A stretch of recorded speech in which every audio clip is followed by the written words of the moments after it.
Salut tout le monde. Aujourd'hui je vous retrouve pour une vidéo un peu spéciale. Je sais que ça va pas plaire à certaines personnes, donc s'il vous plaît, les personnes que ça n'intéresse pas, continuez votre chemin parce que je ne supporterai pas les critiques sur cette vidéo. C'est une vidéo qui m'a été quand même assez demandée depuis très longtemps, que je n'ai jamais osé faire et là je me lance. Donc c'est vraiment quelque chose de très dur pour moi d'en parler. Je ne garantis pas qu'il ne va pas y avoir de larmes, je ne garantis rien. Mais voilà, ce qu'il faut savoir, c'est que j'ai été hospitalisée durant 1 an en hôpital psychiatrique pour une grosse dépression. Et là-bas, j'ai appris d'autres choses. Super. Mais du coup, je vais commencer cette vidéo en expliquant d'abord quand même certaines causes. Je vais pas dire toutes les causes parce que voilà, je ne pouvais pas commencer à tout énumérer. Donc on va dire des causes, je sais pas comment dire, des causes. Puis le déroulement à l'hôpital et après ce sera comment je me sens maintenant. Alors, pour commencer, il faut savoir que j'avais à l'hôpital fait une énumération de beaucoup de causes qui ont fait que j'ai été en dépression, que j'ai dû donner en fait à ma psychiatre, à ma psychologue et au médecin. Donc je vais faire un peu le tour de ce que je pense, voilà, important, mais juste pour vous montrer, j'ai écrit tout ça. Première page, deuxième page, troisième page et dernière page. Voilà, j'ai beaucoup écrit. J'avais que ça à faire. Rigoler. Alors, je vais énumérer les plus importantes en expliquant un peu, mais j'ai pas non plus envie de m'attarder trop là-dessus parce que je pense que la vidéo va être quand même assez longue par rapport à ça. D'ailleurs, je m'en excuse et merci à ceux qui iront jusqu'au bout de la vidéo. Mais pour commencer, bon, je parle en Belgique. Donc en Belgique, ce n'est pas la même chose qu'en France. En Belgique, c'est première secondaire, deuxième secondaire, nanana. Je sais que en France, c'est pas du tout pareil. Donc moi, je vais pas commencer à m'attarder, nanana. Je vais parler façon belge. Alors, la première chose à savoir, c'est que quand j'étais petite, donc j'étais en deuxième primaire, donc je devais avoir peut-être 8 ans. J'ai déménagé et j'ai été dans une nouvelle école. Et là-bas, je sais pas comment trop ça a commencé parce que c'est vrai que ça a pris beaucoup d'ampleur au fur et à mesure, mais je me suis fait harceler. Voilà, je me suis fait harceler par les gens de ma classe. Voilà, il y avait des gens qui m'aimaient bien, des gens qui m'aimaient pas. Je ne sais pas trop pourquoi, à l'âge de 8 ans, enfin voilà, il n'y a pas vraiment de raison, on va dire. Je n'étais pas grosse, voilà, je n'avais rien, même si je ne dis pas les gros, ce n'est pas normal qu'on les harcèle. Voilà, en fait, il n'y a aucune raison pour le harcèlement, aucune. Et bah moi, voilà, il n'y avait aucune raison qu'on m'harcèle, mais j'aime pas les cheveux là. Mais voilà, j'ai pas eu le choix, enfin j'ai pas eu le choix. Voilà, on m'a harcelée et j'ai pas su faire autrement. Le truc, c'est que ça a duré de ma deuxième primaire jusqu'à ma deuxième secondaire. Donc ma deuxième primaire, troisième, quatrième, cinquième, sixième, première, deuxième. Donc pendant 7 ans, je me suis fait harceler. 7 ans, quasi 8 quand même. Et j'ai pas trop envie de m'attarder là-dessus. Voilà, je me suis fait harceler pendant 7 ans. J'ai eu de tout. Je me suis cachée dans les toilettes pour pleurer. J'appelais ma mère même quand j'étais aux toilettes. Maman, viens me chercher. J'ai déjà eu des coups. J'ai déjà eu, enfin, quand même pas mal. Voilà, vous savez bien, on critique, on vole les affaires. Enfin, voilà, j'ai eu de tout. Il y a quelque chose qui m'a quand même blessée. Je me souviens, j'étais en quatrième. Et à ce moment-là, je ne m'entendais vraiment pas avec une fille. Et la directrice de l'école en a eu marre à un moment donné de ces disputes. Et elle a fait un truc complètement stupide. Stupide. C'est-à-dire qu'elle elle est venue en classe avec un bout de papier, avec une feuille en papier. Elle a fait 2 colonnes. Et sur une colonne, il y avait le nom de la fille. Et sur l'autre colonne, il y avait mon prénom à moi. Ce qu'elle a fait, c'est qu'elle a fait le tour de la classe et chaque personne de la classe devait noter son prénom dans une des deux colonnes. Elle ne pouvait pas mettre dans les deux colonnes, c'était une des deux colonnes. Et en fait, c'était jusqu'à la fin de l'année. Les personnes qui ont mis son nom dans la colonne de l'autre personne ne pouvaient pas m'adresser la parole et inversement. Donc ceux qui mettaient dans ma colonne ne pouvaient plus parler aux autres. Et voilà, c'était une loi parce que la directrice, voilà, c'était con, mais elle ne savait plus comment faire tellement que ça avait empiré. Le truc, c'est que, exactement, il n'y avait personne dans ma colonne. Donc je rigole, mais c'est parce que j'ai pas envie de pleurer directement déjà. Sinon ce serait trop... sinon je fais que pleurer et j'ai pas envie. Voilà, donc ça déjà, ma mère, elle a été trouver la directrice. C'est quoi ça? C'est pas normal. Enfin voilà, maintenant, la directrice, c'est ses choix. On est dans cette école, on peut rien faire. On était au cours de l'année, donc voilà, j'avais pas trop le choix que suivre ce règlement. Donc en fait, plus personne ne me parlait, clairement.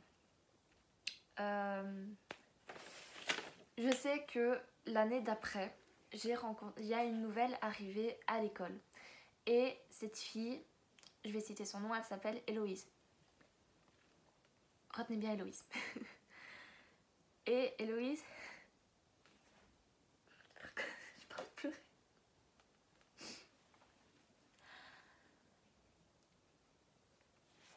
Ah, même pas. Héloïse a été la seule personne à m'accepter. Je peux pleurer. Elle a été la seule personne... Ah, elle a été la seule personne à m'accepter. Et c'était ma seule amie. Ah, c'était ma seule amie. Et on a fait du coup nos 2 dernières années de primaire ensemble. Où elle aussi, elle s'est fait quand même... je dis pas harceler parce que je pense pas qu'elle s'est vraiment fait harceler, mais critiquer. Puis en plus, comme on traînait ensemble, on se faisait critiquer à 2. Voilà. Et après, on a été donc aux années supérieures, donc en secondaire. Et on était encore ensemble dans la même classe avec aussi quasi toutes les personnes de primaire. Voilà, il y en avait qui avaient quand même changé d'école, heureusement. Mais la plupart étaient restés dans la même école en fait, mais en supérieur. Donc on était en première, secondaire. Et voilà, bah je vais pas m'éterniser là-dessus, c'est toujours pareil. Le harcèlement, colorer sur ma veste, enfin plein de trucs. Voilà, qu'en soi, on n'en parle pas assez, mais on devrait encore plus en parler, je trouve. Et c'est quelque chose que je n'admets pas, que je ne conçois pas, que je ne comprends pas. Et voilà. Après, quand j'étais en deuxième, je me suis fait quelques autres amis. Donc je me suis quand même fait des amis, heureusement. Et mais je me sentais pas à ma place. Je me sentais pas du tout à ma place. Donc c'est vrai que c'était un peu... je suis amie avec eux pour être dans un groupe, pour me sentir appréciée. Mais je savais très bien que ça parlait quand même sur mon dos. Et durant cette année-là, je me suis éloignée de Héloïse. Voilà, c'est triste. On n'était plus dans la même classe ni rien. On s'est éloignés. C'est des choses qui arrivent. Maintenant, voilà, elle avait ses amis, j'avais mes amis. On restait quand même en bon terme. On se critiquait pas, on se gueulait pas dessus. Voilà. Moi, ça a toujours été et ce sera toujours quelqu'un qui était là pour moi et que je porte dans mon cœur vraiment. Voilà, Héloïse, c'était le jour de son anniversaire, le 17 mars. Elle allait vers l'école et en traversant sur les bandes, je précise bien sur les bandes, elle s'est fait écraser par un bus. Et elle n'est pas décédée sur le coup, mais elle est décédée à l'hôpital. Et ça a été un... ça a été... Putain. Ça a été un gros coup dur. Ça a été un gros coup dur parce que je sais qu'elle avait été là pour moi. Je sais ce qu'on s'était dit. Je sais plein... Enfin, il y a eu plein de trucs. Et voilà, je sais que des accidents, ça arrive tout le temps. Que tous les jours, il y a des gens qui perdent leurs proches, leurs amis ou quoi. Et je sais que ça fait mal. Voilà. Et j'ai fait... ma première tentative de suicide. Et j'ai été à l'hôpital, une nuit à l'hôpital, et puis je suis rentrée chez moi. Et j'étais complètement, vraiment mal, pour plein de choses, hein. Il n'y avait pas que son décès, il ne faut pas dire « Oh, elle s'est suicidée parce que sa pote a eu un accident ». Non, c'est déjà pour un peu un tout, j'en avais marre, je me sentais pas à ma place. Et on va dire que c'était un peu la goutte d'eau qui a fait déborder le vase. Maintenant, après, mes parents ont décidé qu'on déménageait. Et donc j'ai changé de ville. Changé d'école et tout simplement changé de vie. Dans une école en 3e, secondaire. Et là, ça allait, ça va. J'avais des amis, bien sûr, on me critiquait. Enfin, ça, c'est tout le monde, tout le temps. Tout le monde se fait critiquer de toute façon. Donc voilà, à ce moment-là, on va dire que j'avais l'habitude, donc je m'en foutais un peu à ce moment-là. Quand j'étais juste avant en secondaire, j'avais aussi rencontré une fille sur internet. Et en fait, il s'avérait qu'elle était dans la même école que moi quand j'étais en 2e secondaire. On était dans la même école. Et cette personne-là est devenue ma meilleure amie. Était devenue ma meilleure amie. Qui ne l'est plus. Et en fait, comme je n'arrivais pas à avoir des amis réels, je me suis fait des amis virtuels. Donc j'ai installé 2-3 dont j'ai encore des nouvelles. Maintenant, ce qu'il faut savoir, c'est que mes amis virtuels, il y avait un garçon que j'aimais bien. Mais c'était virtuel. Donc je sais, vous allez critiquer, hein, mais c'est pas ça l'amour, nanana. Je le sais. C'est juste que je me sentais mal aimée et cette personne me faisait me sentir bien. Même si je ne l'avais jamais vu, c'était en anglais, soi-disant, voilà, je vais tout expliquer après. Voilà. Et on a parlé pendant 3 ans, peut-être un peu plus, je sais plus, mais pendant quand même quelques années, on a parlé. Et en fait, il s'est avéré que le garçon à qui je parlais était en fait ma meilleure amie. Et ça a été un gros coup dur pour moi, parce qu'en fait, pour moi, elle s'est clairement foutue de ma gueule. Et en gros, on a cassé notre amitié à ce moment-là et on se parle plus. J'ai doublé, en fait j'ai été en 3e là-bas et puis j'ai doublé mon année, donc j'ai encore refait une 3e là et puis j'ai changé d'école et j'ai fait une année dans la nouvelle école, ça se passait bien, j'avais un groupe d'amis, voilà, tout pouvait bien se passer même si j'avais toujours pas confiance en moi. Et puis à un moment donné, au début de l'année suivante, donc j'étais en 5e, j'ai appris le décès d'une fille de mon ancienne école. Donc pas la première, celle où j'étais en 3e. Voilà. Elle s'est suicidée. On en a beaucoup entendu parler, ça se trouve peut-être que vous connaissez l'histoire. C'est une fille qui se prénomme Louise qui s'est fait beaucoup harceler sur Ask notamment et qui... Je me qualifie pas d'une amie proche parce que voilà, on se parlait de temps en temps et tout, mais c'était pas une grande amie. Voilà, j'ai pleuré son décès, j'ai été à l'enterrement, j'y pense encore maintenant. Voilà, mais c'est surtout un choc. Voilà. Mais suite à ça, j'ai commencé déjà à me mutiler à ce moment-là, à me scarifier si certains préfèrent. Je sais que les gens vont pas comprendre, qu'ils vont dire que c'est débile. Certes, je ne dis pas le contraire, mais voilà, moi aussi avant je disais ouais c'est débile et tout, et au final maintenant c'est quelque chose dont je ne sais plus me passer. C'est un peu comme une drogue. Quand on se scarifie, on sent un peu une liberté, voilà, on soulage son mental. On préfère souffrir physiquement que mentalement. Mentalement c'est beaucoup trop dur, c'est beaucoup trop fort. Et du coup on essaye de trouver un autre échappatoire, et la mutilation, la scarification est un peu un autre échappatoire. Je peux aussi vous dire que quand j'étais petite, jusqu'à il y a quelques années, on m'a beaucoup rabaissée.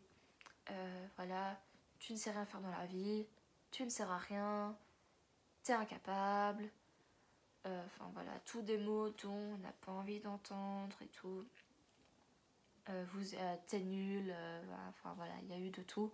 Et c'est vraiment des choses qui même si vous pouvez penser que c'est des mots, mais en fait non, les mots ça reste en tête, ça blesse. Au final, on retient ça et ça travaille dans notre nous, ça travaille dans notre tête, ça travaille,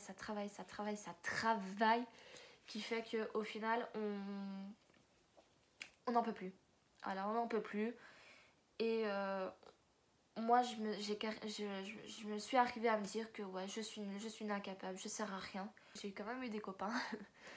Et, j'ai eu des relations où on m'a trompée. On m'a quittée comme une merde, enfin voilà. Mais il faut dire que c'est mes 2 dernières relations qui m'ont mis dans le mal et qui ont fait commencer ma dépression.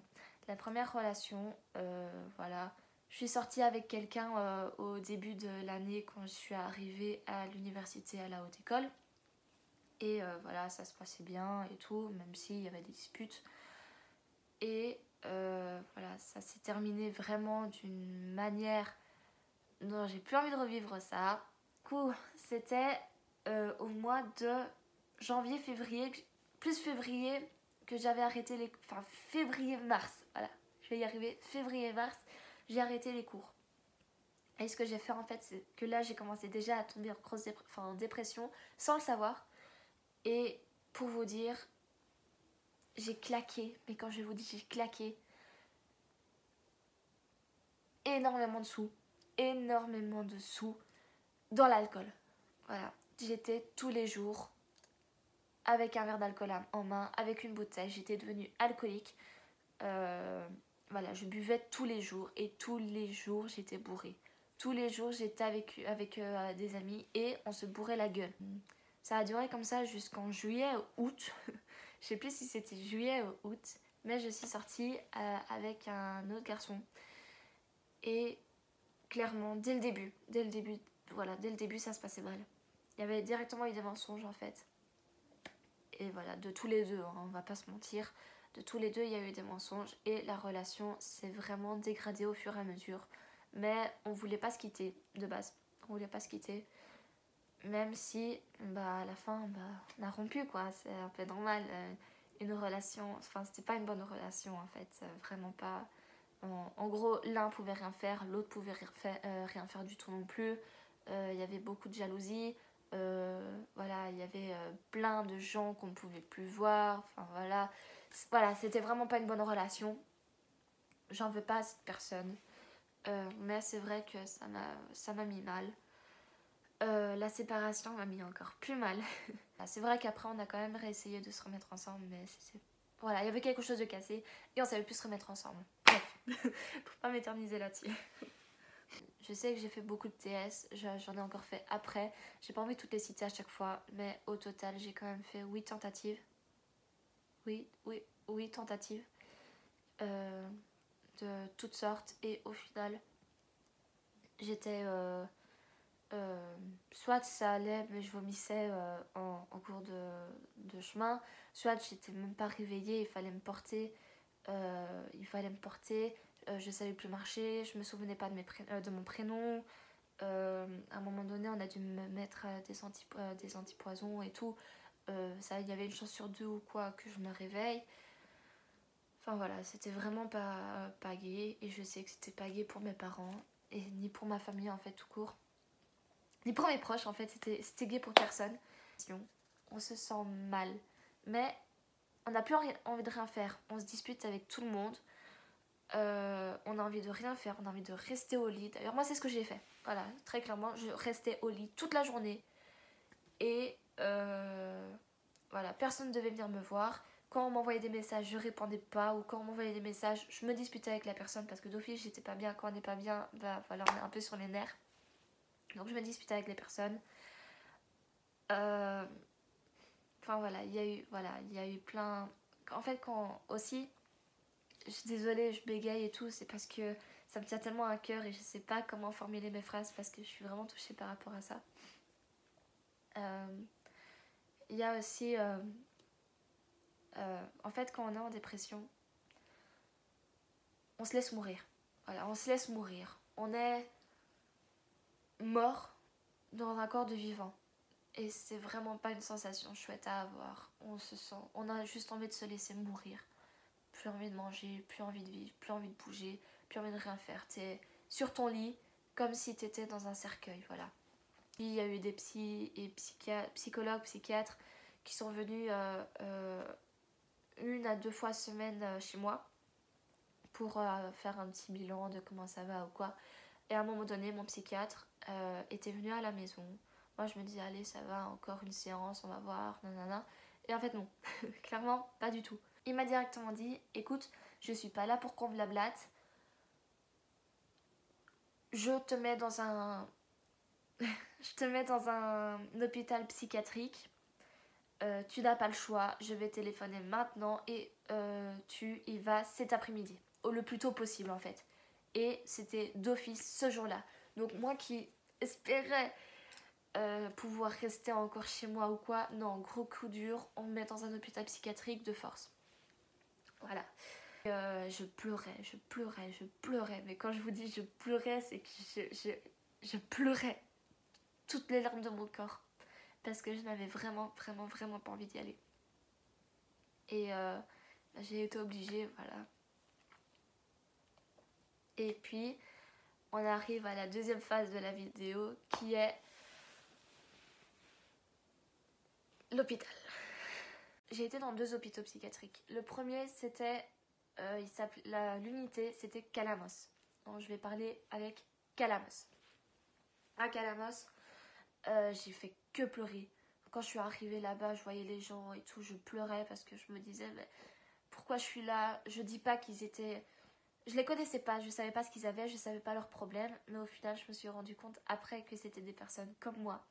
Mais sur le coup, enfin d'office, on se dit qu'est-ce qu'on fout là? Nous on a envie d'être dans notre lit.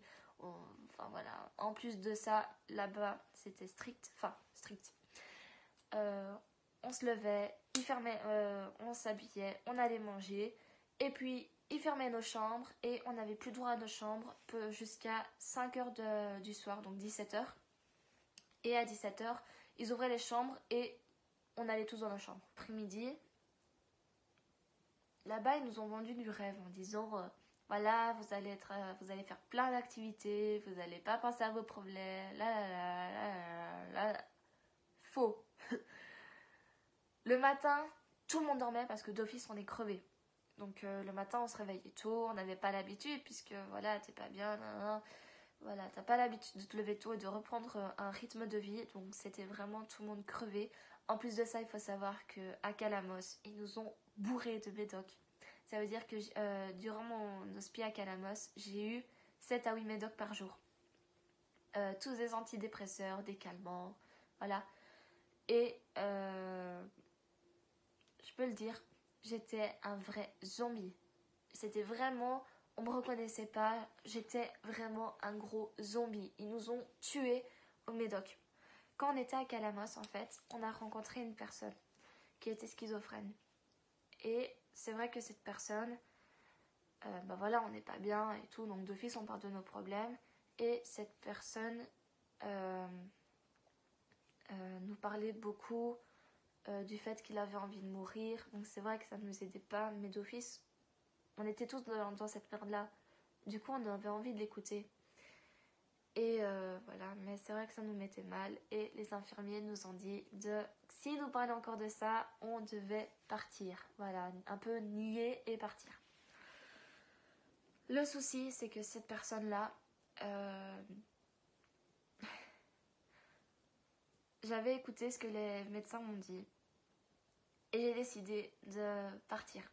Quand, en fait, cette personne-là était venue près de moi et il m'a dit « Ouais, je sens que ce soir, il va se passer quelque chose. » Et je me suis dit « Quoi ?»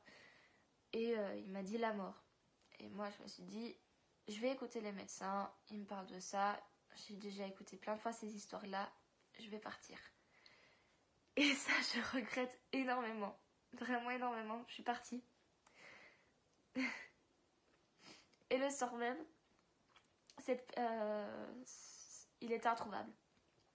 Voilà, le soir même, ce garçon était introuvable. Pendant 2 jours, on savait pas du tout où il était. On savait rien du tout. Et puis à un moment donné, ils nous ont, les psychiatres, psychologues, médecins, ils nous ont tous regroupés dans une salle. Et ils nous ont appris son décès.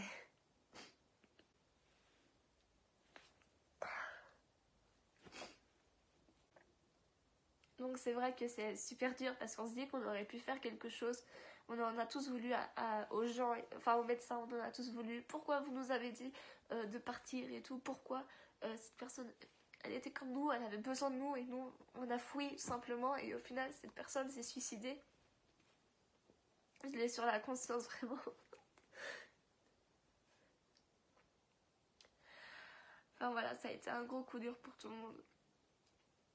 Puis je téléphone à ma mère en larmes, maman il s'est suicidé et tout, ça va pas, non, non, non. Et voilà. Du coup c'est vraiment quelque chose qui va rester, je sais, que je pense encore et je l'ai vraiment sur la conscience. Voilà.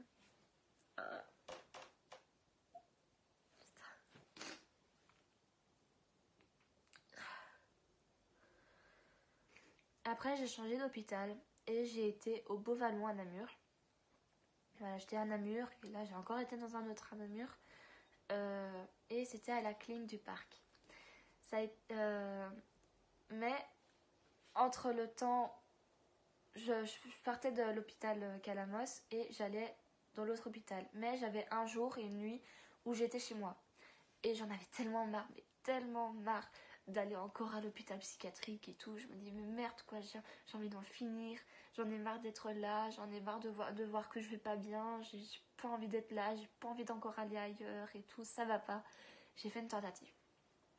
Donc, mon entrée a été reportée de quelques heures, mais j'ai quand même été le lendemain à l'hôpital.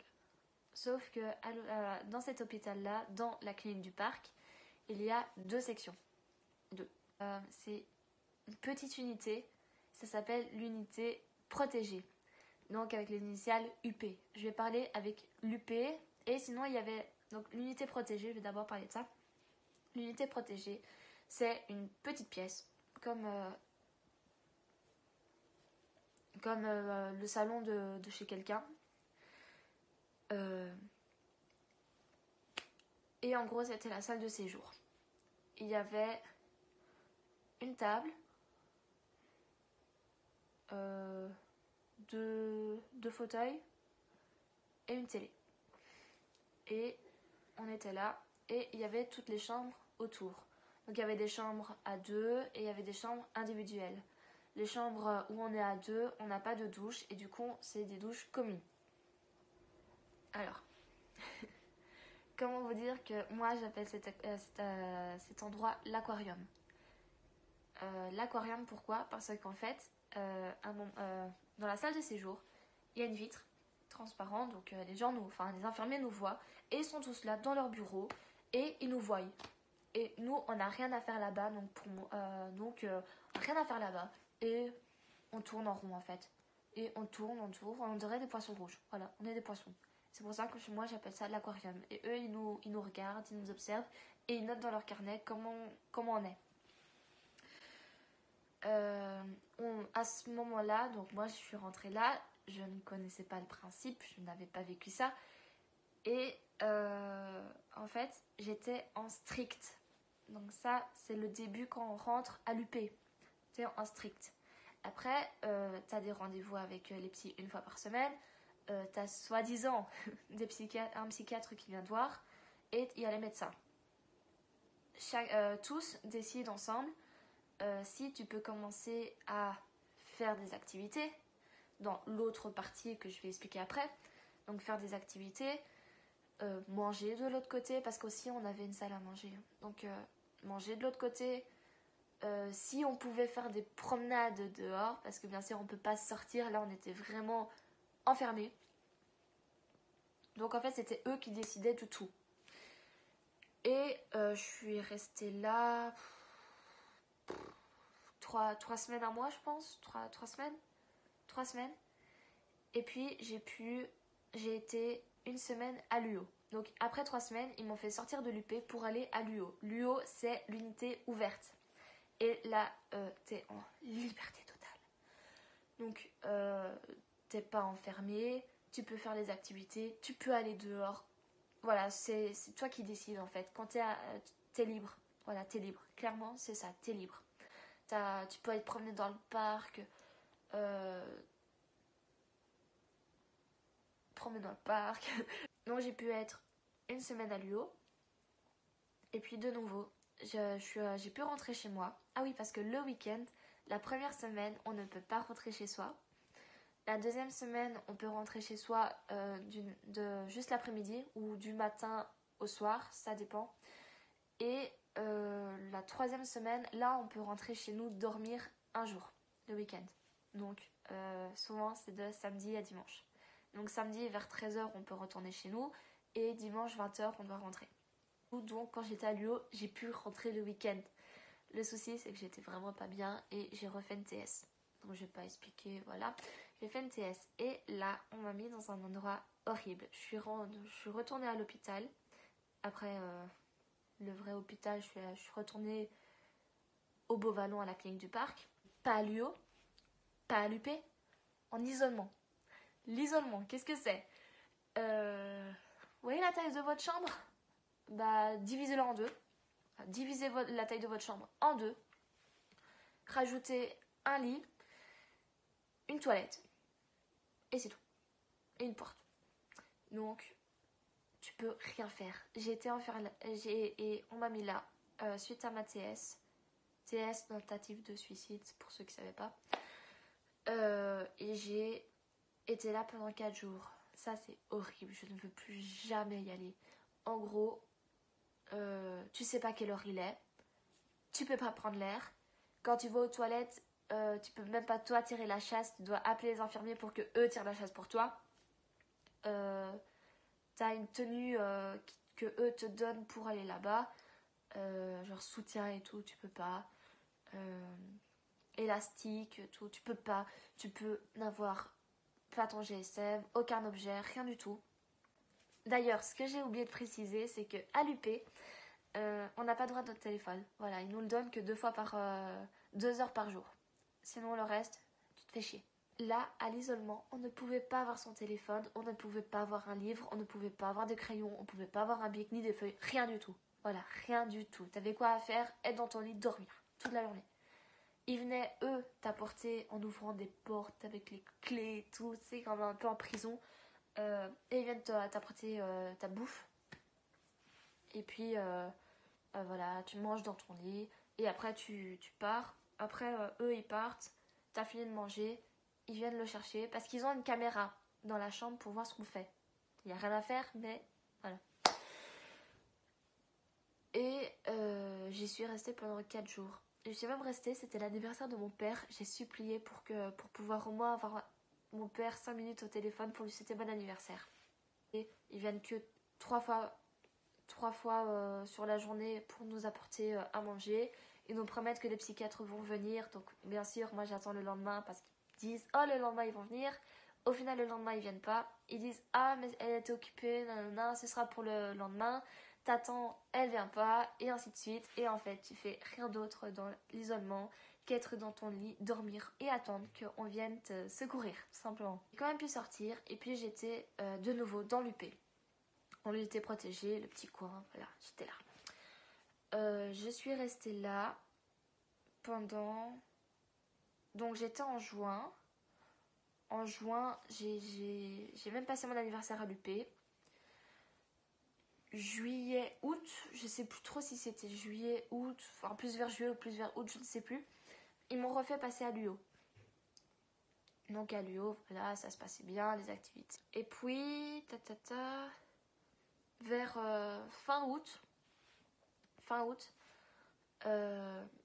on m'a dit, tu rentres chez toi.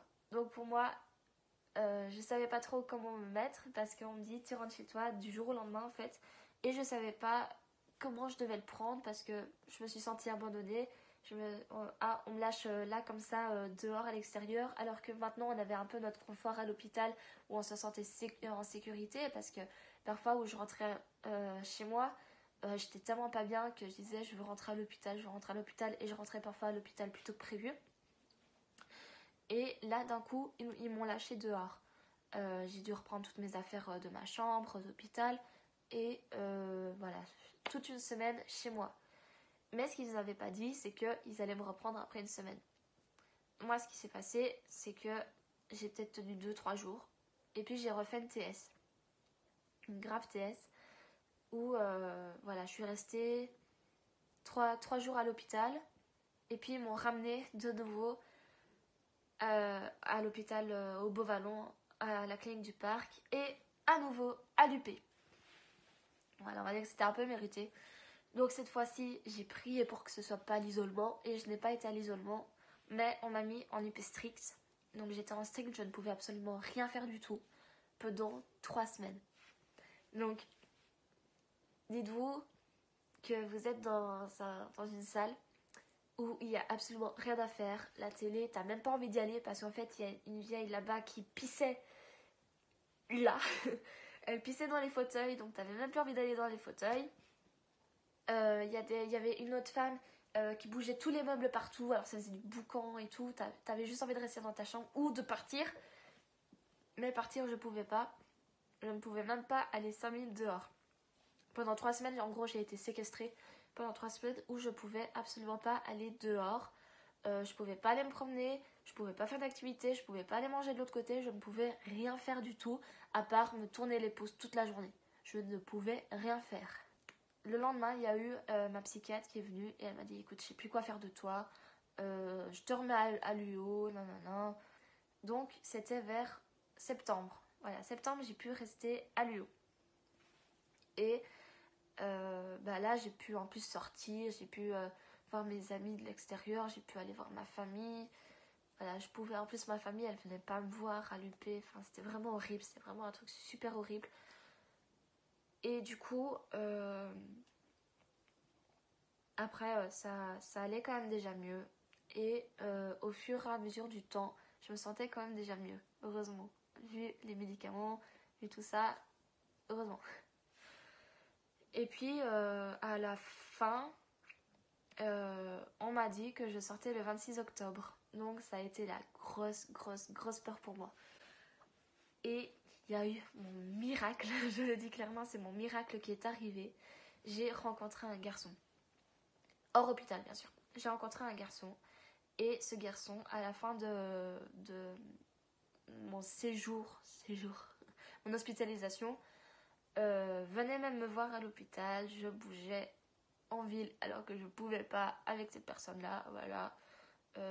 Et c'est en gros cette personne-là qui est maintenant mon copain, qui m'a aidé à sortir de l'hôpital, qui m'a pas, je vais pas dire ouvert les yeux, mais qui m'a aidé et qui m'a mis en confiance que pour me dire que l'extérieur n'est pas horrible.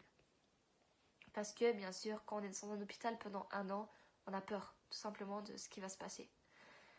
De ce qui va se passer à l'extérieur, de comment ça va se passer à l'extérieur, des gens, est-ce que je vais de nouveau retomber, non. Enfin, c'était vraiment une grosse peur que j'avais et cette personne m'a aidée. Donc, Lucas, je t'aime. Des séquelles de l'hôpital, déjà, parfois le soir, pendant la nuit, je me réveille et je pense à l'hôpital, à l'UP, à tous les mauvais moments et je chiale complètement. Parce qu'en fait, c'est vraiment un truc dont je souhaite à personne. Aller à l'hôpital comme ça pendant 1 an, on perd un an de sa vie en fait. On fait absolument rien pendant 1 an. On se soigne, on se demande si on va aller un jour mieux ou pas. Enfin, voilà. Maintenant, je sais pas trop dire comment je me sens. Je suis sortie d'hôpital, mais avec tous les médicaments qu'on m'a fait gober pendant 1 an, j'ai pris 20 kilos. C'est énorme. Et je n'arrive pas à les perdre. J'ai beau essayer, je fais des régimes, je fais de tout. Il y a même des fois où je mange pas pendant 1 semaine. Vraiment, je ne mange pas pendant 1 semaine. Je ne perds même pas 500 grammes. Je prends encore des médicaments, donc je me dis que peut-être que c'est à cause de ça que j'arrive pas à perdre, je sais pas. Mais du coup, c'est vrai que avoir grossi de 20 kilos et avoir son bras rempli de cicatrices, d'ailleurs je vais le montrer, ça, en fait, ça aide pas à être mieux, mais voilà, c'est déjà ça, je suis plus à l'hôpital, mais ça c'est mon bras, voilà, remplie de cicatrices, de brûlures aussi. Ça monte jusque là, je vais pas trop montrer non plus, mais voilà, ça monte jusque là. Tout ça de cicatrices, de brûlures, je me brûlais. J'ai même de ce côté, enfin là j'en ai qu'une. Voilà, j'ai que ça. Et tout ça, bah ça aide pas. Je sais qu'on dit voilà, les cicatrices, ça prouve comme quoi ça va mieux, on est guéri, mais moi j'aurais préféré pas du tout aller à l'hôpital. J'aurais préféré ne pas tomber en dépression. Maintenant, il faut savoir que la dépression, c'est très très très dur à s'en débarrasser.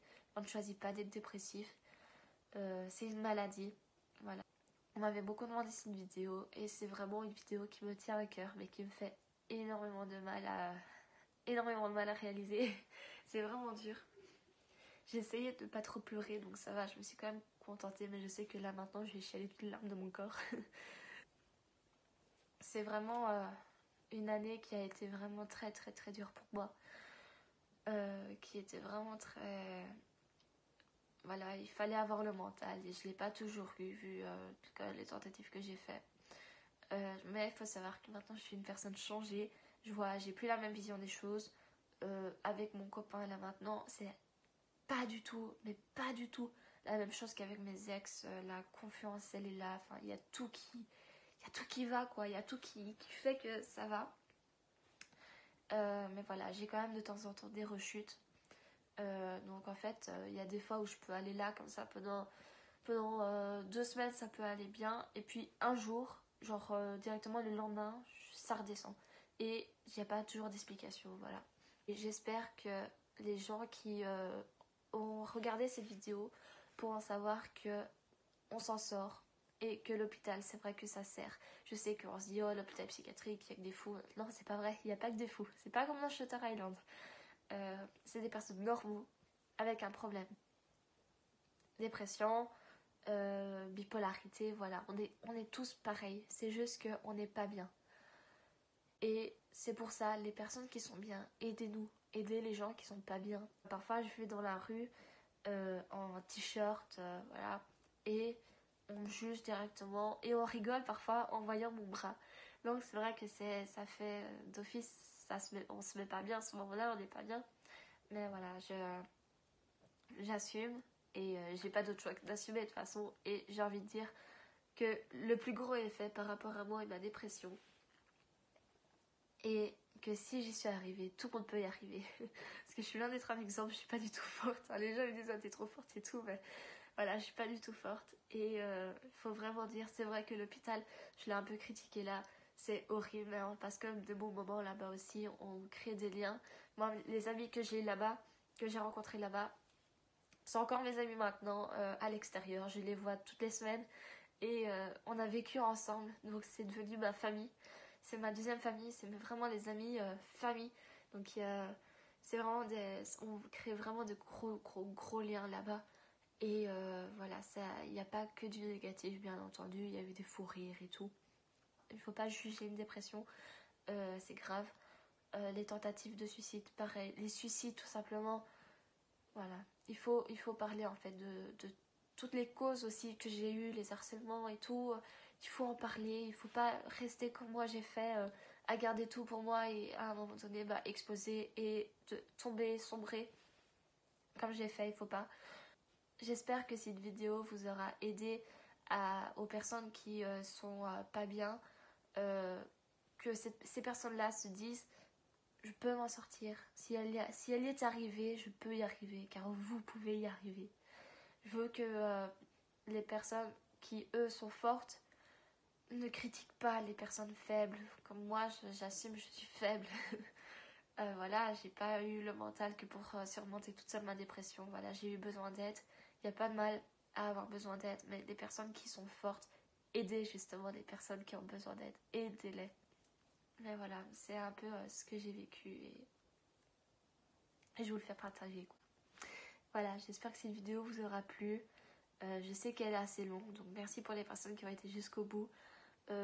Les personnes qui veulent venir en privé pour me parler parce qu'ils sont pas bien ou quoi, je suis totalement à l'écoute. Je suis passée par là, donc je vous comprends totalement. Voilà, c'est pas une vidéo super happy, smile. voilà, j'ai essayé quand même de garder le sourire jusqu'au bout, même s'il y a eu quelques larmes. Et j'espère vraiment que je veux pas, enfin je dis pas que ça va changer quelque chose au monde. Je sais que ça va rien changer dans le monde et tout, mais j'espère que les personnes qui la liront comprendront peut-être les causes, le comment on se sent, de se dire que voilà, vous n'êtes pas seul, vous avez besoin d'aide, il faut pas rester seul, voilà, il faut se faire aider. Les personnes qui peuvent aider, justement, aider. Enfin voilà, c'est vraiment pour faire globalement un tour de la psychiatrie, dire que c'est pas vraiment ce qu'on pense. Même si c'est vrai, j'ai vraiment dénigré l'hôpital hein, quand j'y pense. C'est parce que je retiens surtout le négatif, parce que c'est ce qui m'a vraiment touchée, quoi. Mais voilà, je vous fais quand même des gros bisous et merci d'avoir lu cette vidéo jusqu'au bout. N'oubliez pas de vous abonner, n'oubliez pas de liker la vidéo et de la partager. Enfin voilà, je sais pas trop comment terminer, donc je suis un peu émue. Donc je vais juste vous faire de gros bisous et on se voit pour une prochaine vidéo plus joyeuse.